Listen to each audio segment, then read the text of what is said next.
ಮುದ್ದು ಸೊಸೆ ಸೀರಿಯಲ್‌ನ ಹೀರೋ ತ್ರಿವಿಕ್ರಮ್ ಭದ್ರೇಗೌಡರಾಗಿ ಬಹಳಷ್ಟು ಮಿಂಚ್ತಾ ಇದ್ದಾರೆ. ಸೊ ಇವತ್ತು ನಮ್ಮ ಜೊತೆಗಿದ್ದಾರೆ, ಬನ್ನಿ ಮಾತನಾಡೋಣ. ಹೆಲೋ ಸರ್, ಹೇಗಿದ್ದೀರಾ? ನಾನು ತುಂಬ ಚೆನ್ನಾಗಿದ್ದೀನಿ, thank you. Okay. So first actually before ನೋಡ್ತಾ ಹೋಗೋದಾದ್ರೆ ಅಲ್ಲೊಂದು ಸೂಪರ್ ಸ್ಟಾರ್ ಹೀರೋ ಆಗಿರ್ತೀರಾ. ಬಟ್ ಇಲ್ಲಿ ಬಂದಾಗ ಒಂದು ಹಳ್ಳಿ ಸೊಗಡು, ಆ ಒಂದು ಚೇಂಜ್ ಓವರ್ ಯಾವ ರೀತಿ ಇತ್ತು? ನಿಮಗದು ಹೇಗೆ ಟಾಸ್ಕ್ ಆಯಿತು? Definitely it is a task, because ಅಲ್ಲಿ ಸೂಪರ್ ಸ್ಟಾರ್ ಅಂತ ಕ್ಯಾರೆಕ್ಟರ್ ಕೊಟ್ಟಾಗ ನಮ್ಮ ಭಾಷೆ ಎಲ್ಲ ಸೇಮ್ ಇತ್ತು, ಬಟ್ ಇಲ್ಲಿ ಸ್ವಲ್ಪ ಭಾಷೆ ಬದಲಾಗಿತ್ತು, ವ್ಯಕ್ತಿ ಬದಲಾಗಿತ್ತು, ಆ್ಯಂಡ್ ಕ್ಯಾರೆಕ್ಟರ್ ಟೋಟಲಿ ಬೇರೆ ಇತ್ತು.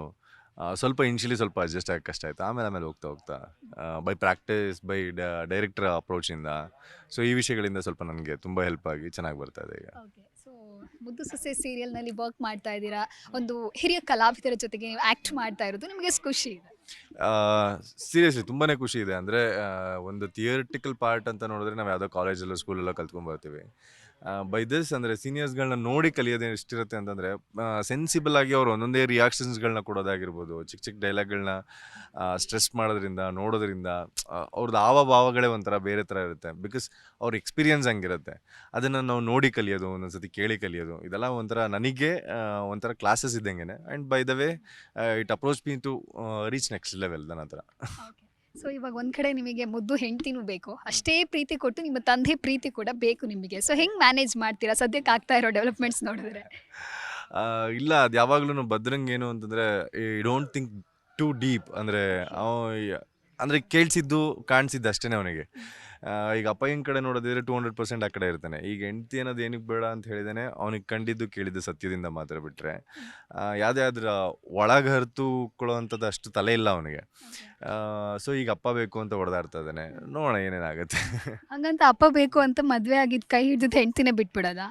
ಇಲ್ಲ, ಅಪ್ಪ ಬೇಕು ಅಂತ ಬಿಟ್ಟಿಲ್ಲ, ರೀಸನಿಗೆ ಬಿಟ್ಟಿದ್ದೀನಿ ನಾನು.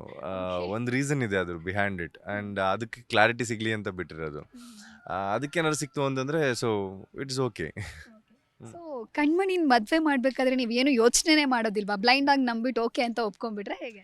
ಬಿಕಾಸ್ ಮನೆಯಲ್ಲಿ ದೊಡ್ಡವರು ಅಂತ ಇರಬೇಕಾದ್ರೆ ಈಗ ಕೆಲವರು ಒಂದೊಂದು ಅಂತ ವಿಷಯಗಳು ಬರುತ್ತೆ. ಅಪ್ಪ ಮಾಡಿದ್ದು ಅಂತಂದಾಗ ನಾವು ಅದನ್ನು ಪ್ರಶ್ನೆ ಮಾಡೋದಕ್ಕೆ ಹೋಗಲ್ಲ. ಈಗ ಮನೇಲಿ ಚಿಕ್ಕಮ್ಮ ಅಂತಂದರೆ ಸ್ವಲ್ಪ ವಿದ್ಯೆ ಇರೋರು, ಎಲ್ಲ ಗೊತ್ತಿರೋರು, ನೋಡಿರೋರು, ಅವ್ರು ನೋಡಿದ್ದಾರೆ ಅಂತಂದರೆ ನಾವೇನು ಪ್ರಶ್ನೆ ಮಾಡೋಂಗಿಲ್ಲ ಅಂತ, ಚಿಕ್ಕವರು ಅನ್ನೋ ಥರ. ಅದನ್ನೇ ನಾನು ಮಾತು ಹೇಳ್ತೀನಿ, ಚಿಕ್ಕಮ್ಮ ನೋಡಿದ್ದಾರೆ ಅಂತಂದ್ಮೇಲೆ ನಾವೇನು ನೋಡೋಂಗಿಲ್ಲ ಅಂತ. ಮತ್ತು ತಂಗಿ ಹತ್ರ ಬಂದು ಕೇಳಿದಾಗ್ಲೂ ಅವಳು ಏನು ಮಾತಾಡ್ದಿಲ್ದಾಗ ಓಕೆ ಅಲ್ವಾ, ಅಣ್ಣ ಇನ್ನೆಷ್ಟು ಕೆಳಗೆ ಇಳಿತಾನೆ, ಆ ಥರ ಬಂದಿರೋದು ಅಷ್ಟೇ ಅದು. ಮತ್ತೆ ಮದ್ವೆ ಅವಾಗ ಸೀರಿಯಲ್ ಅನ್ನಲ್ಲ, ರಿಯಲ್ ಲೈಫಲ್ಲಿ? ನೋಡೋಣ ಯಾವಾಗ ದೇವರು ಟೈಮ್ ಕೂಡ ಬರ್ಸುತ್ತಾನೋ ಆವಾಗ ಆಗೋಣ ಅಂತ. ಹೌದಾ? ಮತ್ತೆ ಭವ್ಯ ಗೌಡ ಹೇಗಿದ್ದಾರೆ? ಭವ್ಯ ಕೂಡ ಅವ್ರ ಸೀರಿಯಲ್ ತುಂಬ ಚೆನ್ನಾಗಿದ್ದಾರೆ. ಕಾಲ್ ಮಾಡಿದ್ರಾ? ರೆಗ್ಯುಲರ್ ಟಚ್ಚಲ್ಲೇ ಇರ್ತಾರೆ. ಅಂದರೆ ಈಗ ಬಿಗ್ ಬಾಸಿಂದ ಆಚೆ ಬಂದಮೇಲಂತೂ ಎಲ್ಲರೂ ಟಚ್ಚಲ್ಲೇ ಇರ್ತಾರೆ, ಯಾರು ಟಚ್ಚಲ್ಲಿ ಇರಲ್ಲ ಅಂತೀನಿಲ್ಲ. ಒಂದು ಫಂಕ್ಷನ್ನು, ಹಬ್ಬ ಹರಿದಿನಗಳಿಗೆ ಎಲ್ಲರೂ ಕರಿತಾ ಇರ್ತಾರೆ, ಮಾಡ್ತಾರೆ. ಬಟ್ ಸೀರಿಯಲ್ಲು ಅಂತ ನಾವು ಮಾಡೋಕ್ಕೆ ಸ್ಟಾರ್ಟ್ ಮಾಡಿದ್ಮೇಲೆ 15 to 20 days ನಾವು ಇಲ್ಲೇ ಇರ್ತೀವಿ, ಎಲ್ಲ ಆಚೆ ಹೋಗೋದಕ್ಕಾಗುತ್ತೆ. ಇನ್ನೇನೋ ನಮಗೊಂದು 5 days ರಜೆ ಸಿಕ್ಕಿದೆ ಅಂತ ಯಾರಿಗಾನ ಫೋನ್ ಮಾಡೋಣ ಅಂದರೆ ಅವ್ರು ಬ್ಯುಸಿಗಳಿರ್ತಾರೆ. ಸೊ ಇದೆಲ್ಲ ಒಂದು ಟೈಮ್ ಆಗಬೇಕು, ಆವಾಗ ಸಿಕ್ಕಿ ಕೂತು ಮಾತಾಡೋದಿದ್ದೇ ಇರುತ್ತೆ. ಸೊ ಬಹಳಷ್ಟು ಗಾಸಿಪ್ಗಳೆಲ್ಲ ಆಗ್ತಾ ಇತ್ತು, ತುಂಬ ಜೋಡಿ ತುಂಬ ಚೆನ್ನಾಗಿತ್ತು, ಮದುವೆ ಆದರೆ ಬೆಟರ್ ಹಾಗೆ ಹೀಗೆ ಅಂತೆಲ್ಲ. ಸೊ ಏನು ಹೇಳ್ತೀರಾ? ಅವರೇ ಅವ್ರ ಹುಡುಗನ್ನ ಇನ್ಸ್ಟಾಗ್ರಾಮಲ್ಲಿ ತೋರಿಸಿದ್ದಾಯ್ತು, ಏನೋ ಫೇಸ್ಬುಕ್ಕಲ್ಲೆಲ್ಲ ತೋರಿಸಿದ್ದಾಯ್ತು. ನೀವಿನ್ನೂ ಹಳೆ ಟ್ರೆಂಡಲ್ಲಿ ಇದ್ದೀರಾ, ಬನ್ನಿ ಆಚೆಗೆ. ಇದು 2026 ಇದು. ಫಸ್ಟಿಂದ ಬರ್ತಾ ಬರ್ತಾ ಮತ್ತು ಅದೇ ಬರ್ತಾ ಇರ್ತದಲ್ಲ. ಏನಿಲ್ಲ, ಅವ್ರಿಗೆ ನೀವೇನ್ರಿ, ಅವ್ರಿಗೆ ಬಾಯ್ ಫ್ರೆಂಡ್ ಇದ್ದಾರೆ, ಅವ್ರು ಚೆನ್ನಾಗಿದ್ದಾರೆ, ನೀವಿನ್ನೂ ಅದೇ ಹೆಸರು ಇಟ್ಕೊಂಡು. She is very good friend of mind. ಅಂದರೆ ಒಂದು ಹುಡುಗನ ಥರ ಅವಳು ಯಾವಾಗ್ಲೂ. ಕರಿಷ್ಮಾ ಅದು ಹಂಗೆ ಇದ್ದಾಳೆ. ಈಗ ಹಂಗ್ಲೂ ಚೆನ್ನಾಗಿ ಮಾಡ್ತಾ ಇದ್ದಾರೆ, ಚೆನ್ನಾಗಿ ಹೋಗ್ತಾ ಇದೆ ಬಿಡಿ. Okay okay okay okay. So ಇವಾಗ ನಿಮ್ಮ ಪಾರ್ಟಿಗೆ ಬಂದರೆ ನೀವು ಕೈ ಹಿಡಿಯುವಂಥ ಹುಡುಗಿ ಯಾವ ರೀತಿ ಆಗಿರಬೇಕು? ಒಂದು ಕ್ವಾಲಿಟೀಸ್ ಅಥವಾ ಏನು ಹೇಳ್ತೀರಾ?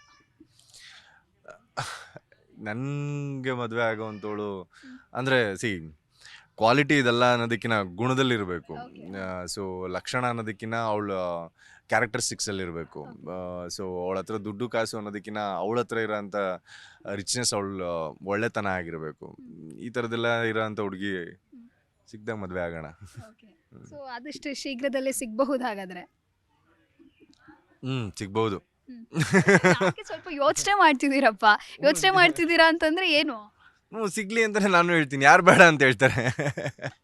ಓಕೆ. ಸೊ ಈಗ ಬಿಗ್ ಬಾಸ್ ಇಂದ ಔಟ್‌ಕಮ್ ಆಯ್ತು. ಅದಾದ್ರ ಮೇಲೆ ಸೀರಿಯಲ್‌ನಲ್ಲೂ ಕೂಡ ಸಖತ್ ಶೈನ್ ಆಗ್ತಾ ಇದ್ದೀರಾ. ಸೊ ನಿಮ್ಮನ್ನು ಗುರುತಿಸಿದಾಗ ಲೈಕ್ ಹೊರಗಡೆಯಿಂದ ಬರುವಂತ ಒಪಿನಿಯನ್ ನಿಮಗೆ ರೆಸ್ಪಾನ್ಸ್‌ಗಳು ಯಾವ ರೀತಿ ಖುಷಿ ಕೊಡುತ್ತೆ? ಇದು ನನಗೆ ಹೊಸದಲ್ಲ. ಅಂದರೆ ಬೈ ಬೈ ಆರ್ಟಿಸ್ಟ್ ಆಗಿ, ಬೈ ಕ್ರಿಕೆಟರ್ ಆಗಿ ನಂಗೆ ತುಂಬ ಹಿಂದೆಯಿಂದ ಜನರು ನೋಡೋದಾಗಲಿ, ಜನ ರೆಪ್ರೆಸೆಂಟ್ ಮಾಡೋದಾಗಲಿ ನಂಗೆ ತುಂಬ ಹಳೇದು.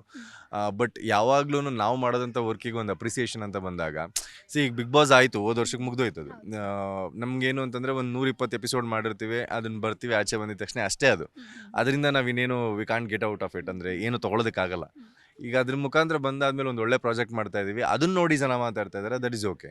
ಈಗ ಈಗ ನೆಕ್ಸ್ಟ್ ಏನೋ ಮಾಡೋದಕ್ಕೆ ಕೊಡ್ತೀವಿ, ಈಗ ಇನ್ನೊಂದು ಸಿನಿಮಾ ಆಯಿತು, ಅಲ್ಲಿ ಇನ್ನೊಂದೇನೋ ಹೊಗಳ್ತಾರೆ, ಅದು ಖುಷಿ. ಅವ್ರ ಹತ್ರ ಯಾವಾಗಲೂ ಉಳಿಸ್ಕೋಬೇಕು ಅನ್ನೋದೇ ನಮ್ಗೆ ಆಸೆ. ಅವ್ರ ಹತ್ರ ನೀವು ಯಾವಾಗಲೂ ಚೆನ್ನಾಗಿದ್ದೀರಾ ಅನ್ಸ್ಕೋಬೇಕು ಅನ್ನೋದೇ ಆಸೆ. ಅದಕ್ಕೋಸ್ಕರ ನಾವು ಏನು ಬೇಕಾದ್ರೂ ಮಾಡ್ತಿರ್ತೀವಿ. ಸೊ ಅಪ್ಕಮಿಂಗ್ ಪ್ರಾಜೆಕ್ಟ್ ಬಗ್ಗೆ ಹೇಳೋದಾದ್ರೆ ಯಾವ್ದಾದ್ರು ಸೈನ್ ಆಗಿದೆಯಾ ಅಥವಾ ಇದಕ್ಕೆ ನಾನು ಕಾಣಿಸ್ಕೊಳ್ತಾ ಇದ್ದೀನಿ ಅನ್ನೋದು? ಈಗ ಕನ್ನಡಕ್ಕೆ 2 ಸಿನಿಮಾ ಸೈನ್ ಮಾಡಿದ್ದೀನಿ. ಒಂದು ನಮ್ಮ ಹಾಸನ ಹುಡುಗರೇ ಮಾಡ್ತಾರಂಥದ್ದು. ಸೊ ಅವ್ರದಕ್ಕೆ ಸೈನ್ ಮಾಡಿದ್ದೀವಿ. ಟೈಟಲ್ ಇನ್ನೂ ರಿಲೀಸ್ ಮಾಡಿಲ್ಲ. ಸೊ ನಮ್ಮ ಹಾಸನದ ಹುಡುಗರು ನಮಗೋಸ್ಕರ ಸಿನಿಮಾ ಮಾಡ್ತಿರೋದು ಅಂದ್ರೆ ತುಂಬ ಖುಷಿ ಆಗುತ್ತೆ. ಸೊ ಈಗ ರೀಸೆಂಟಾಗಿ ಕತೆ ಕೇಳಿ ಓಕೆ ಮಾಡಿರೋ ಅಂಥದ್ದು.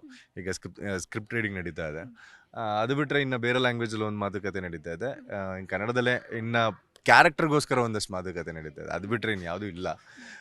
ತುಂಬ ಲಿಸ್ಟ್ ಅಂತ ಏನು ಇಟ್ಕೊಂಡಿಲ್ಲ, ಬಿಕಾಸ್ ಮುದ್ದು ಸೊಸೆನೇ ತುಂಬ ಇದೆ ನನಗೆ ಜವಾಬ್ದಾರಿ. ಬಿಕಾಸ್ ಇದೇ ಎವ್ರಿ ಡೇ ಚಾಲೆಂಜಿಂಗ್ ರೋಲ್ ನನಗೆ. ಇದ್ರ ಮಧ್ಯೆ ಯಾವುದಾದ್ರೂ ಸಿನಿಮಾಗಳು ಬರ್ತಾ ಇದೆ, ಮಾಡ್ತಾ ಇದ್ದೀವಿ. ಒಂದು ಸಿನಿಮಾ 70% ಕಂಪ್ಲೀಟ್ ಮಾಡಿದ್ದೀವಿ. ನೋಡೋಣ ಹೆಂಗಾಗುತ್ತೆ. ಸೊ ನಿಮ್ಮ ಮುದ್ದು ಹೆಂಡತಿ ಬಗ್ಗೆ ಏನು ಹೇಳ್ತೀರಾ? ಜೊತೆಗೆ ಸೀನಲ್ಲಿ ಅಥವಾ ಒಂದು ಏನೋ ಶೂಟ್ ಮಾಡ್ತಾ ಇರಬೇಕಾದ್ರೆ ಇದು ಸಿಕ್ಕಾಪಟ್ಟೆ ಕಷ್ಟ ಆಗುತ್ತಪ್ಪ ನನಗೆ ಅಥವಾ ಹೆಚ್ಚು ರೀಟೇಕ್ಸ್ ತಗೊಳ್ತೀನಿ ಅಂತ ಹೇಳಿದ್ರೆ ಯಾವ ಸೀನ್ಸ್? ಅಂದರೆ ಇನಿಷಿಯಲಿ ಇತ್ತು, ಕನ್ನಡ ಗೊತ್ತಿತ್ತು, ಬಟ್ ಆ ಮಂಡ್ಯ ಲ್ಯಾಂಗ್ವೇಜಿಗೆ ಕೂರಿಸ್ಬೇಕಾದ್ರೆ ಈಗಲೂ ನನಗೆ ಅದಾಗುತ್ತೆ. ಅಂದರೆ ನೀವು ಯಾವುದೋ ಒಂದು ಪದನ ನೀವು ಅಲ್ಲಿ ಕೂರಿಸ್ಬೇಕು ಅಂತಂದಾಗ ತುಂಬ ಸೈಕಲ್ಗಳು ಹೊಡೆಯೋದಿದೆ. ಈಗಲೂ ಏನು ನಾನು ಪರ್ಫೆಕ್ಟಾಗೇ ಮಾಡ್ತೀನಿ ಅಂತ ಹೇಳೋಕ್ಕಾಗಲ್ಲ. ಒಂದೊಂದು ಸೆಂಟೆನ್ಸಲ್ಲಿ ಒಂದೊಂದು ಪದಗಳು ಕೂರುತ್ತೆ. ಇನ್ನು ನನ್ನ ಮುದ್ದು ಹೆಂಡ್ರ ಬಗ್ಗೆ ಹೇಳಬೇಕು ಅಂತಂದರೆ ಶಿ ಇಸ್ ಕ್ಯೂಟ್ ಆಲ್ವೇಸ್. ಯಾವಾಗ್ಲೂ ಏನೋ ಒಂದು ನಮ್ಮ ಸೆಟ್ಟಿಗೆ ಒಂದು ಲವಲವಿಕೆ ತಂದುಕೊಡೋವಂಥ ಹುಡುಗಿ. ಒಂದು ಚೂರು ಕೊಬ್ಬಿಲ್ಲ, ಜಂಬ ಇಲ್ಲ, ಏನಿಲ್ಲ, ಎಲ್ಲರ ಜೊತೆಗೆ ಅನ್ಯೋನ್ಯವಾಗಿ ನಲ್ಕೊಂಡು ಆ ಕ್ಯಾರೆಕ್ಟರ್ಗೆ ಏನು ಬೇಕೋ ಹಂಗೆ ಇದ್ದಾಳ ಮುದ್ದಾಗಿ. ತುಂಬ ಖುಷಿಯಾಗಿ ಹೋಗ್ತಾ ಇದೆ. ಕೊನೆಯದಾಗಿ ನಿಮ್ಮ ಪ್ರೀತಿಯ ಅಭಿಮಾನಿ ದೇವರುಗಳಿಗೆ ಏನು ಹೇಳ್ತೀರಾ? ಅಭಿಮಾನಿ ದೇವರುಗಳು ಅನ್ನೋದಕ್ಕಿಂತ ನನ್ನ ಕರೆಕ್ಷನ್ ಮಾಡ್ತಿರೋಂಥ ಗುರುಗಳು ಅವರುಗಳಲ್ಲ. ಬಿಕಾಸ್ ಯಾವಾಗಲೇ ತಪ್ಪು ಮಾಡಿದ್ರು, ಏನೇ ಸರಿ ಮಾಡಿದ್ರು ಸೊ ಒಂದು ನಿಂತು ಬೆಂತಟ್ಟಿದ್ದಾರೆ, ಒಂದು ನಿಂತು ಹೇಳಿದ್ದಾರೆ ಇದು ತಪ್ಪು, ಇದು ಸರಿ ಅಂತ. ಯಾವತ್ತೂ ಕೆಳಗೆ ಬೀಳಕ್ಕೆ ಬಿಟ್ಟಿಲ್ಲ.